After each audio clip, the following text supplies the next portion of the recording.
Asgard Divide is here. We've got a new dungeon, 4 new legendary champions, Raid just dropped a sneak peek video of what's coming up, and we've got confirmation of what the new fusion is going to be.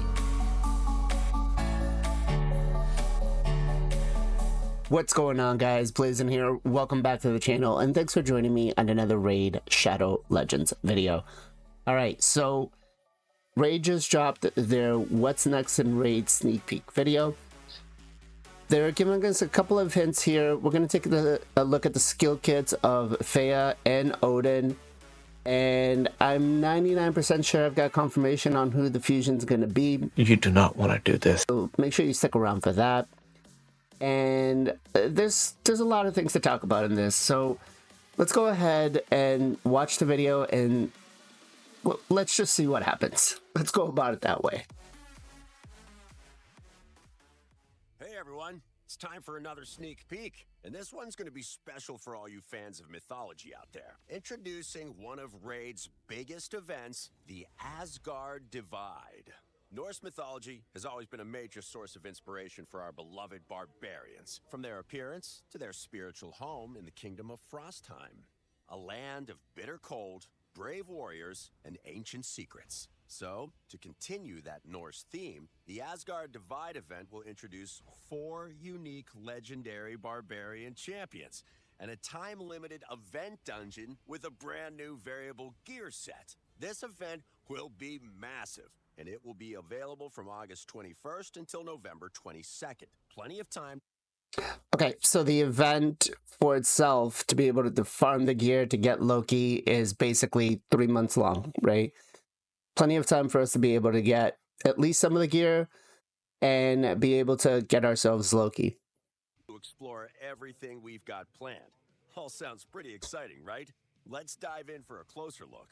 First up, please give a warm Tolarian welcome to the stars. Okay, so we already know and can see that Odin is going to place a stun and a decreased defense for 3 turns, or possibly 2 turns extending to 3 turns. So we already know that because he's a support champion, he's already going to have that in his skill kit. So that's cool. I like that. Of the Asgard Divide. Meet Loki the Deceiver, Thor Freya. Oh, we went a little too fast. Let's go back to Loki real quick. I want to see what his... To the stars of the Asgard Divide. Meet. Okay, so Loki's going to have 19k HP. I was estimating around 20, so that's pretty good. 1321 defense, 105 speed, and it looks like we're going to be starting off with 20 accuracy. It's not bad, right? It's about average, so I'm good with that. Loki the Deceiver, Thor. So Thor is going to have just shy of a 1600 attack, 15,690 HP. Defense is 980, so he's going to be a glass cannon. He does have some crit damage built into him, and his accuracy is only 10. He does have increased resistance, so I think resistance is usually set at like 20. He's got 30, so interesting. Freya. So Freya's coming in at a 1.4 defense, 20k HP, no accuracy, 50 resistance, 110 speed, so actually quite fast, not bad. Fate Weaver and Odin. And then Odin, as the support champion, is coming in at 13.2 defense at 1,320 defense. And then is also coming in at 18, almost 19k HP. About the same as Loki, and 105 speed. Nothing really extra in the kit, right? So baseline stats, I think they're pretty much where they're supposed to be. I would have liked to seen Odin be a little bit more. It does look like he's going to be attack based, not HP based. So that's kind of doo-doo. I feel like we're going to bring him in. We should have something big and bad on him, right? And Father. Rather than gods, our versions of these characters are Fae. In Teleria, Fae are ancient and powerful spirits that have existed for a very, very long time. We won't focus too much on the lore here, so dive into their champion bios and check out the And we can see again here that Odin placed decreased defense, so definitely going to be in his skill kit. Dedicated event lore for more. Now, for the really juicy information. How do you get these mighty champions? We'll start with Loki the Deceiver. You can get this elusive trickster for free during the Loki Chase event. You know the drill here. Simply log in on 7 different days between August 21st and November 22nd to add Loki to your collection. However, you need to have started. Okay, so I do like the fact that we're doing it like the Adolin Chase. And it is confirmed, I guess, now that we are going to get a 5-star soul for him. So I really like that. Also, when we have soul chases, right, make sure you save these for them. Don't collect them because they are free points. Started the Loki Chase by October 24th to get Loki this way. Don't worry about reaching day 7 by that. Wait a minute. Aren't these Bannerlord?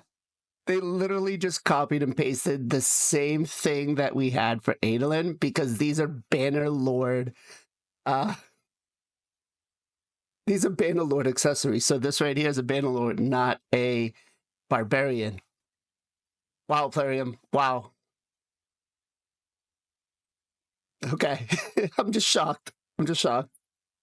You'll still have until November 22nd to get there. Just make sure that you've started the Loki Chase before October 24th. We'll have a dedicated champion spotlight video for Loki where we'll dive into his skills in more detail. But for now, here's a couple of highlights to get you excited. The Chase rewards will continue past day 7 so you can get Loki to level 5 of Awakening, as well as a bunch of other sweet rewards in Phase 2. It works exactly the same as the Adolin Chase. His skills are all about deception and misdirection, placing Veil or Perfect Veil on himself and his allies while manipulating buffs and debuffs. Oh, and he can completely evade enemy skills. Yeah, you're not going to want to miss out. Loki the Deceiver will be a great addition to your collection for any game mode where you want to mess with enemy buffs, especially in Hydra and PvP battles. But where would Loki be without Thor? This mighty warrior is an... Okay, so I think Thor is going to be the fusion, and you're going to see why in just a minute. We're getting the skill breakdowns for Freya and Odin. This is what makes me to believe that he is going to be our fusion. All-out attacker, self-buffing himself with increased attack and increased crit damage buffs. That's actually solid, and it looks like all of his abilities are going to be AoE, so a lot like the previous fusion we just had. Before unleashing a myriad of AoE attacks on enemies foolish enough to stand against him, and his hammer, Mjolnir. It's Mjolnir, not Mjolnir, Mjolnir. He'll ignore block damage and unkillable buffs and destroy... Oh, snap! Unkillable and blocked. Yeah, he's going to be the fusion. He's going to be the fusion. So he's going to have AoE, A2s, A3s, possibly A1, ignore block damage and unkillable, sort of like Rhodos. Yeah, he's definitely the fusion. Destroy an enemy's resistance stat.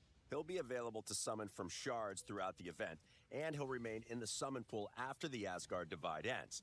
That applies to all 4 of these champions, by the way. They'll stick around and can be summoned well after the Asgard Divide event comes to an end. A wise and steady presence on any battlefield, Freya Fateweaver will be available to summon from shards as soon as the Asgard Divide event starts. No need to wait. Go grab this defensive powerhouse and protect your team with some divine foresight. And no event themed around Norse mythology would be complete without the one-eyed wanderer himself, Odin Feyfather. This titanic warrior can only be summoned via special summon events during the Asgard Divide, so keep one eye open. Get it? One eye? Oh, he'll also be the boss of the new... That's a bad dad joke, and I'm speaking as a dad. Limited time event dungeon, and he'll join the regular summon pool once the event dungeon is closed. Event dungeon? Okay, so right there, he's the limited events, guys. Don't fear that you need to go all in for these events, right? He's going to be accessible. We're just going to have enhanced chances to get him during the event. So if they're throwing 10x, 15x's, don't just jump right in it. I think there's going to be some guaranteed ones. They haven't told us yet, but I wouldn't be too... Don't FOMO. Don't FOMO. I hear you cry. Yes, this is a brand new time-limited dungeon we're introducing with the Asgard Divide. Okay. So it's not just pinpoint that we're going to get. We're going to be able to get crit damaged, daze, curing, accuracy, and crit rate. Really? Absolute. I mean, other than maybe crit damage, I think everything else is kind of crap. And even crit damage is not one that I'm searching to farm out. So I was kind of hoping it would just be pinpoint and the difficulty of the dungeon would just be that much more difficult to try to get it, because it is supposed to be a rare accessory. I don't know. You guys can let me know in the comments down below. Is this, I just don't like the fact that we're going to have to farm, that we're actually going to get extra gear sets that are complete crap. Should have just be just the one. Maybe I'm wrong. You guys, again, can let me know in the comments down below. It works like other dungeons. There's 30 stages with increasing difficulty and sweet rewards that can be earned on each stage. Initiating battles will only cost energy, so no special keys, no time or daily limitations. That's good. I don't like the fact that, we have certain dungeons that require both keys and energy. If it's just energy, I'm happy. And you can super raid and multi-battle to your heart's content. So grab your 5 best champions and go kick the butt of whoever's boss. By the way, this new expedition won't be limited to just the Asgard Divide. Right there, you just saw it. You need to make sure you have Newt. So the more Newts, the better. Oh no. We'll be reopening the event dungeon for future large-scale events and introducing new bosses who are champions associated with that event. We can't wait to show you what we've got cooking. All right, we've talked enough about the event dungeon itself. So let's see. Removes the skill breakdown. Let's go back a little bit. On the A1, he's going to attack one enemy, has a 50% chance of placing a Berserk debuff for 2 turns. This debuff cannot be placed on bosses. So I'm guessing this is Thor's ability on the A1. Interesting. The A2 removes all buffs from all enemies, has an 80% chance of placing a 60% decreased defense. Okay, so these are all Odin's. Talked enough about the event dungeon itself. Let's get properly into its first resident, Odin Feyfather. He'll rock the same skills as he'll have as a... Okay, so part 1 of his passive, every 9 turns will place a block damage buff on this champion for 1 turn. Also applies a buff spread, taking all buffs from this champion and placing them on all allies. He's going to be immune to the regular stuff. Enfeeble. Damage from this skill cannot be based more than his enemy 10% of his enemy max HP. Plus all the standard boss immunities, as well as the temporal chains and lightning cage blessings. At lower stages, he'll only have level 1 of these blessings, but it'll rise to level 6 at the highest stages. Fear the Feyfather's power. Odin. Okay, so we go right in, and I think it's, again, I was anticipating it to be more like Dark Fae, so this is what it kind of looks like. It's going to be Dark Fae 2.0, just taking it on with a couple of extra other champions. So we're definitely going to need a buff stripper, maybe Ramantu, because I don't think we're going to be locked behind champion specifics for each one. So buff strip, enemy max HP, looks like pretty much what we're going to do here. Nothing different than most of the other dungeons. Can and will constantly remove buffs from his enemies before landing precision strikes with his spear, Gungnir, dealing massive single target damage that'll ignore defenses. So I believe the A3 is the one that I saw that said enemy max HP hit. So and watch out for the new Berserk debuff Odin can place. It'll increase the champion's damage dealt and damage received. Make sure you read the in-game boss guide before you take on the Feyfather. If you manage to conquer Odin's trial, then you'll receive a suitably awesome reward. As part of the event dungeon, you can earn gear for a number of different artifact sets, including a new event dungeon-specific variable set called Pinpoint. As the name suggests, it's all about accuracy and speed, with all 9 pieces granting the wearer an additional 60 accuracy and 32% speed. So Pinpoint to the subsets that we're able to get, and I'm going to do a dedicated video on this later. I think those are great. I'm not a big fan of the intercept buff though. Not as a 9-piece bonus. 4, 6, and 9 pieces of gear equipped, the pinpoint set also grants the wearer either 1, 2, or a massive 4 stacks of intercept. It's the perfect set for champions that want to hit hard, fast, and without having to worry about any pesky crowd control debuffs like sheep. We've no doubt the pinpoint will get plenty of usage in Arena and against debuff-heavy bosses in the Doom Tower or Cursed City. Since it's a variable set, you can mix and match it with other artifacts for truly unique combinations. Let your imagination run wild. One last thing about the event dungeon. We'll be launching a dedicated tournament focused on raiding it so you can get even more rewards. The event dungeon will swing open its doors from the beginning of the Asgard Divide right through until October 24th, which also happens to be the cutoff date for starting the Loki chase. Handy, right? And that's everything we've got for you in this sneak peek. The Asgard Divide schedule will be packed, and we hope you're as excited as we are to welcome these Norse-themed champions to Teleria. So sharpen your axes and raise your... Okay, so first things first, I do like... Whoops. Don't forget to hit like... Sorry about that.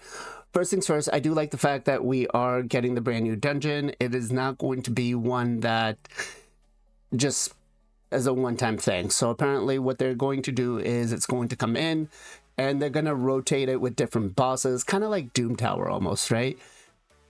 I'm guessing that during each different boss that we're going to be able to farm over the next couple of months, we're probably going to have some new gear sets coming in, so be prepared for that. Just, you know, it's not like we don't already have some gear sets. Now, with this said, I do have the skill kits of Freya and Odin, and let's go ahead and let's break those down and see exactly what we got. All right, so let's start off with Odin first. Now, Odin on the A1 attacks one enemy, has a 50% chance of placing a Berserk debuff for 2 turns. This debuff cannot be placed on bosses. Okay, so basically PvE content and Arena, it's okay. It's okay. It's not, if you can't place it on bosses, it doesn't really make any sense. Granted, maybe a weaker version or something else that could have been placed on a boss should have been done, right?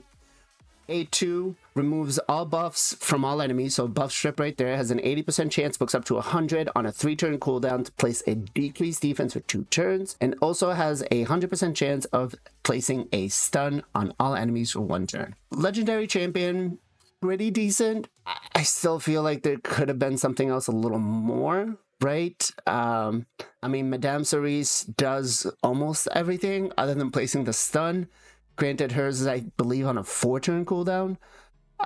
So not too crazy there. Let's go down to the A3, which is attacks one enemy before attacking, steals all buffs from the target. So we do need the accuracy, I think.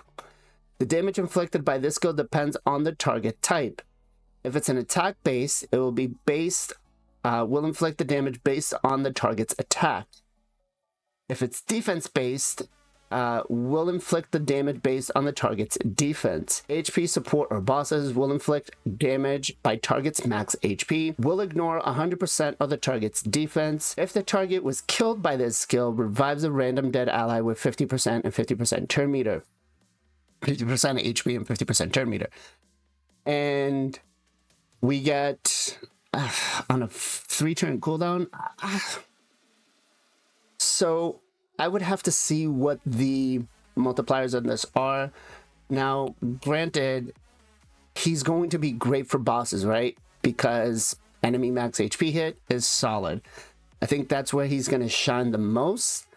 I don't know about the attack and defense based champions that we're going to be going up against. I think he's probably going to be #1 used as a boss killer, right? Sort of like Noon. On a 3-turn cooldown, that's not bad.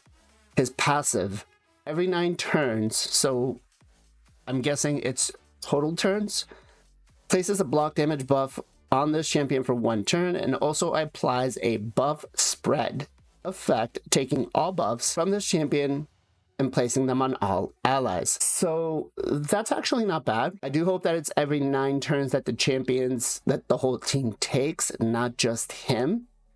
The only problem with that, again, is if we're in Hydra and we have a resist tank, this could mess us up pretty bad.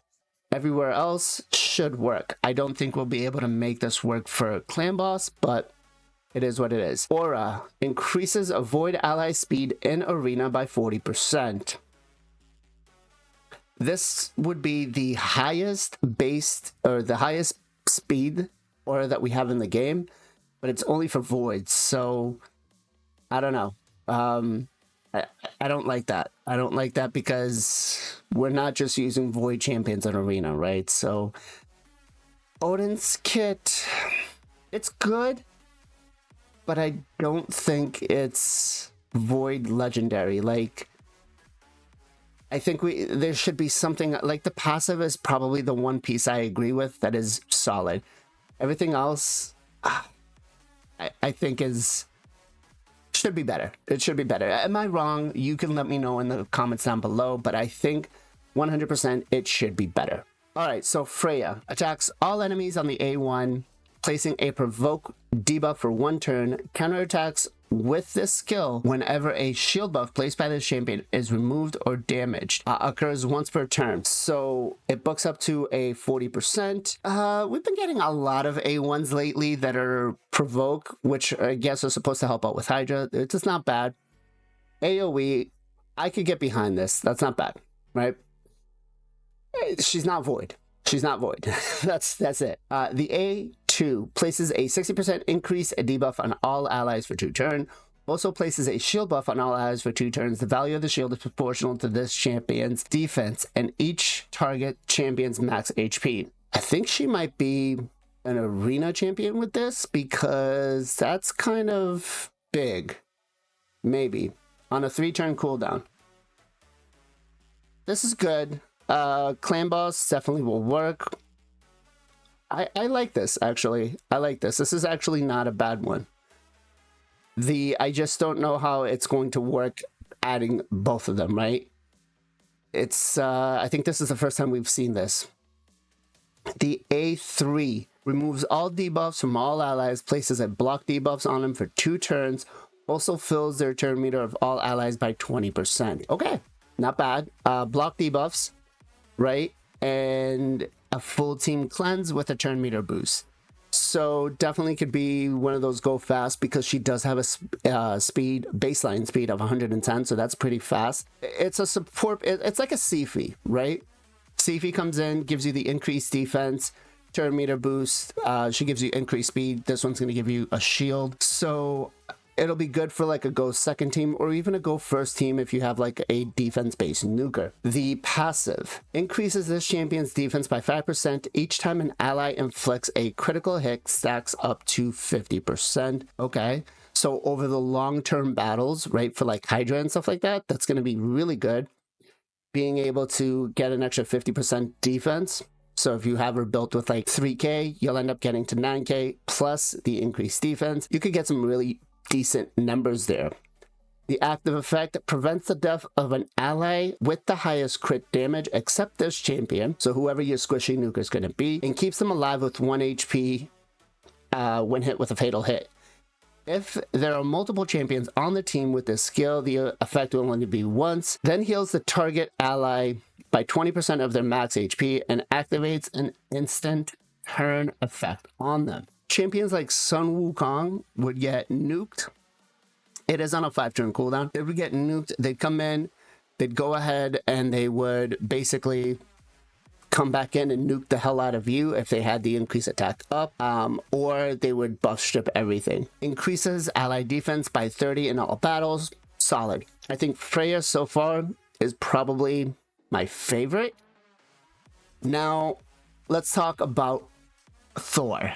And Thor is not being shown his skill kit, which again leads me to believe he is going to be the fusion. I think we'll probably get that announced in the next couple of days. We'll have to wait and see, but it's definitely they're keeping him hush hush. So why would they keep him hush hush if he wasn't the new fusion? That's it, guys. Hopefully you enjoyed the video. If you think I was right or wrong on any of this stuff, let me know in the comments down below. Who do you think the fusion's going to be? If you watch to the end of this, make sure you let me know in the comments down below. I'm 99% sure it's going to be Thor. With that said, make sure you check out the channel for some sponsors if you're looking to get yourself some gem packs or forge passes to help you with the fusions. Check out the Discord. You can always find out more information there. And if you got some time, swing by on Sundays, 2 p.m. EST for the Knights of Teleria podcast, where we talk everything Raid Shadow Legends. We talk about the good, the bad, definitely a lot of ugly. And as always, guys, much love, much appreciation. Be safe, be well, be good to each other, and I'll catch you guys next time.